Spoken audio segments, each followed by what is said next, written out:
All right, ladies and gentlemen, today I'm going to be doing Zac Brown Band's Colder Weather.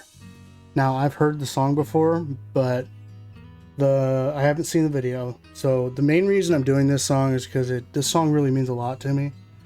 And I'll let you guys know as I get going along here why it means so much to me. Just know it's very personal, and I'm excited to share this with you guys. Well, let's just get into it and we'll see. All right, let's go.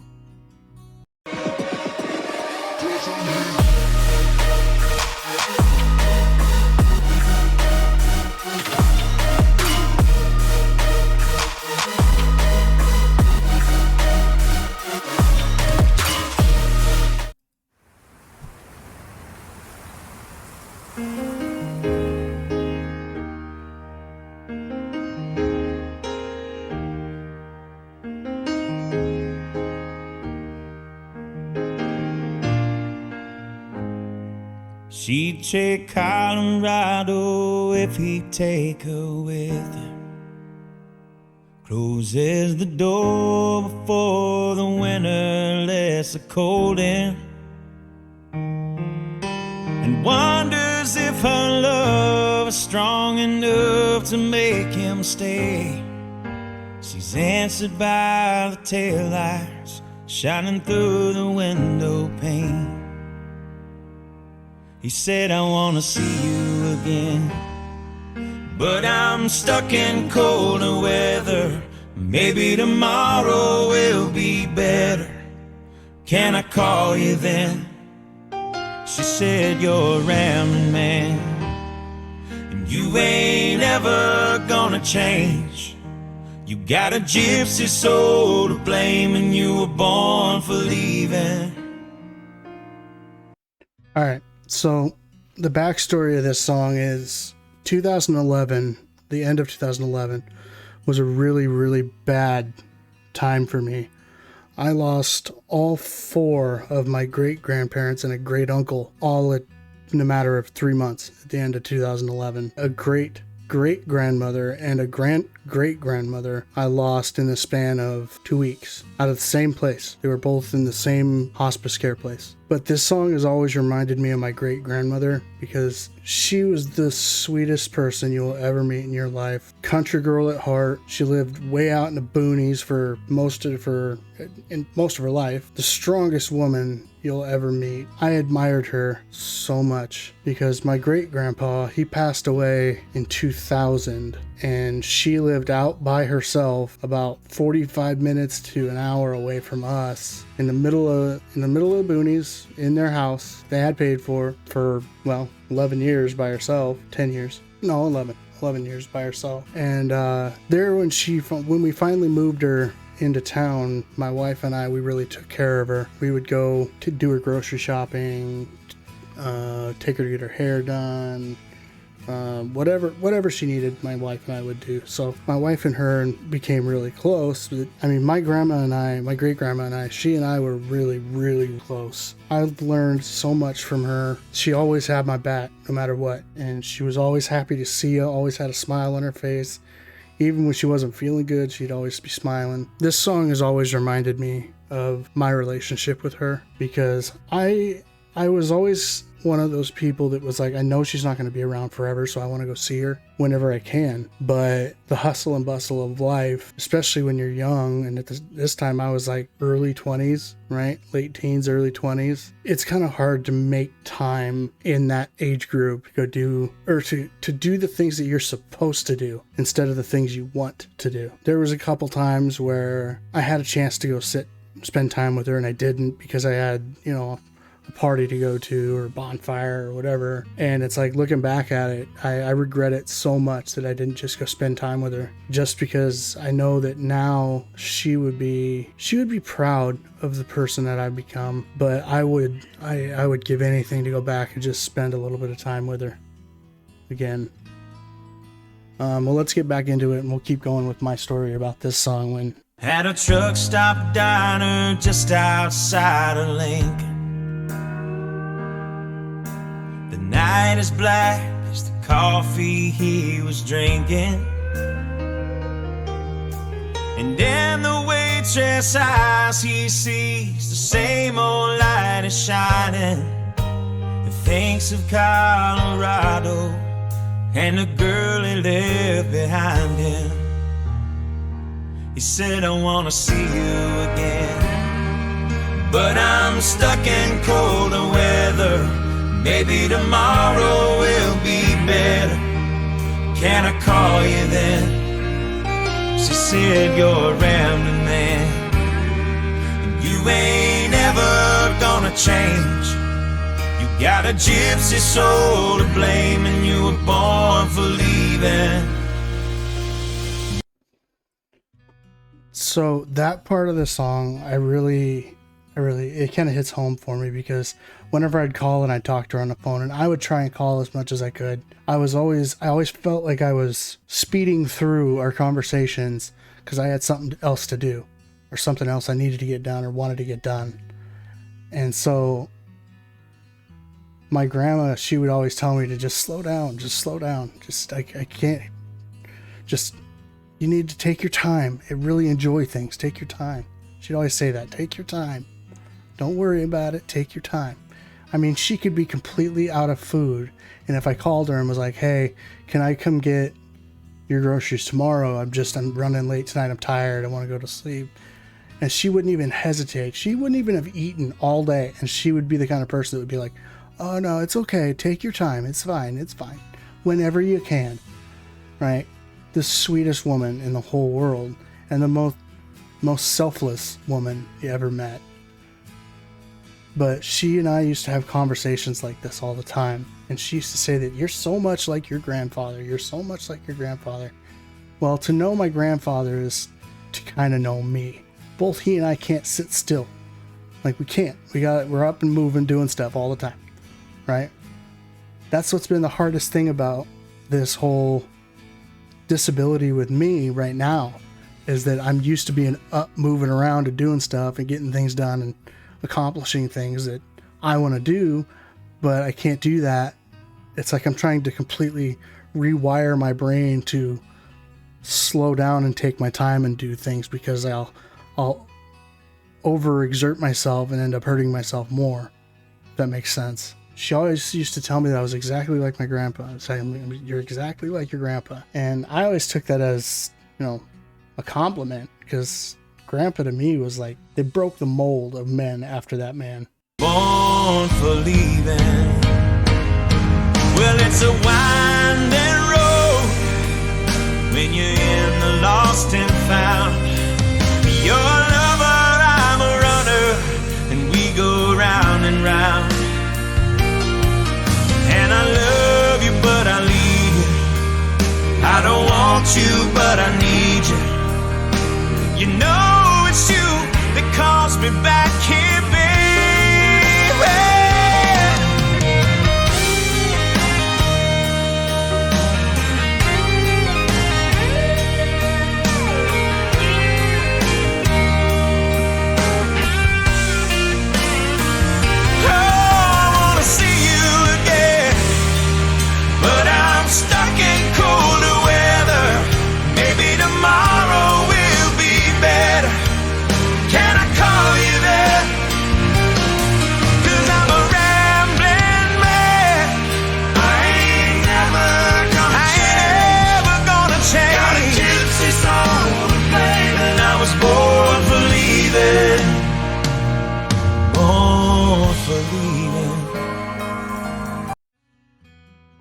Now, towards the end, she was in the hospital, and my wife and I, my brother and his girlfriend at the time, and my mom and dad, we'd all go up and we'd take shifts sitting with her, so she was never alone.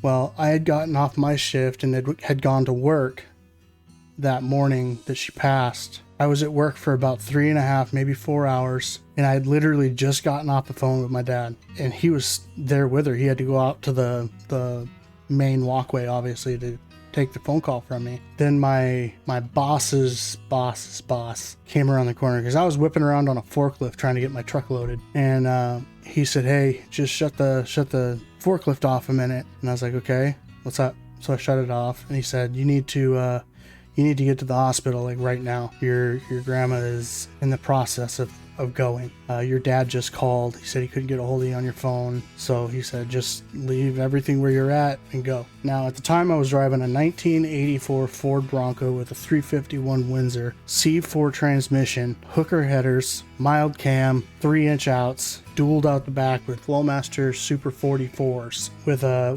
Edelbrock intake and a Holley 750. I got out to that truck, and I had problems in the past with getting it started when it was cold. It didn't want to start when it was cold. I used to call her a cold-hearted bitch. But for whatever reason that day, it fired right up, didn't hit, buck, fart, nothing. It didn't mess around. I put the pedal to the metal in that thing trying to get to the hospital, and it was about 25 minutes from my work to the hospital. And I can remember going down the highway, and you gotta remember C4 transmissions in Fords, they only have 3 speeds and 1 is reverse. That's the 4, right? So when you step on it, it just goes from go gas station. Well, I had this thing balls to the wall going down to the hospital, and I had the radio on, and this was actually the song that came on. And so I can remember I was absolutely bawling going to the hospital. And this next part here is what kills me every time, because when I was listening to this part, because I remember I was listening to this part because I looked down at the stereo, and the time that was on the stereo was the exact same time as my grandmother passed away. I didn't make it to the hospital to say goodbye. I said goodbye that morning, but I did not get to say goodbye in that moment. But the second that this part got to this point, or this song got to this point, she passed away. And that's why this song is so important to me, especially this next part. When I close my eyes, I see you. No matter where I am, I can smell your perfume through these whispering pines. I'm with your ghost again. It's a shame about the weather, but I know soon we'll be together. And I can't wait till then. I can't wait till then.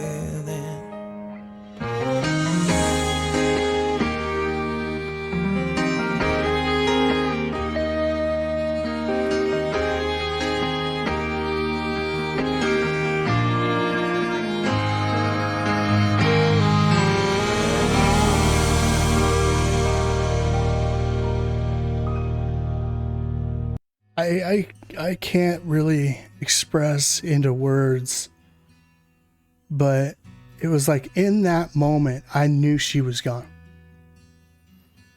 because I didn't even hesitate. As soon as that part started, I just put my hand on the metal roof of my Bronco and just started praying. And you guys are gonna make me out to be a freaking weirdo, but I could have swore to God when I put my hand up there, and it could have just been coincidence, whatever. As soon as my hand touched that ceiling, that roof, I got shocked. But instead of it hurting, it was more like I just knew at that moment that she was there with me, you know? And so now every time I hear this song, I can't help but just be transported right back to that moment. And so I immediately just raised my hand and put my hand on the roof of whatever car I'm driving, even if I'm not even driving, you know? And she was just such a big part of my life. And her perfume was so strong that when he says, "When I close my eyes, I see you. No matter where I am, I can smell your perfume through these whispering pine." Now, Grandma had always lived on about 14 to 16 acres, I believe, and there was pine trees all through there, but you could still smell her, I want to say it was like Emerald Arbors or something, perfume. I want to say it was that. Her favorite color was green, so she had to have her emerald everything. She painted the damn house out there like a seafoam green. So it's like her favorite color is green, the inside of the house is green. Grandpa painted the outside of the house green. Like, Grandpa did everything that he could for her to make her life her best life. It was just ironic and funny that I'm pretty sure it was Emerald Arbor that she picked out because it had an emerald on it and she loved green so much. Every time I close my eyes, I see you no matter where I am. I can smell your perfume through these whispering pines. I'm with your ghost again. It's a shame about the weather. But soon we'll be together. And I can't wait till then. Right? Just that section, every time I hear it, I almost break down into tears. Like I'm having trouble getting through it right now. Just because I don't want to cry on camera. I'm not that kind of person. I don't really know why I wanted to share this story with you guys and this reaction to this song with you guys. It was just one of my commenters and I were talking about it, and I felt like it was something that I maybe needed to get off my chest to help myself get better, if that makes sense, because I've always felt some level of guilt for not being there for her. So this one is more about just me trying to, I guess, say sorry to myself for never letting myself let this go, in hopes that maybe it'll help me build and I won't have to hurt so bad every time this song comes on. When I close my eyes, I see you. No matter where I am, I can smell your perfume through these whispering pines. I'm with your ghost again. It's a shame about the weather, but I know soon we'll be together. And I can't wait till then. I can't wait till then.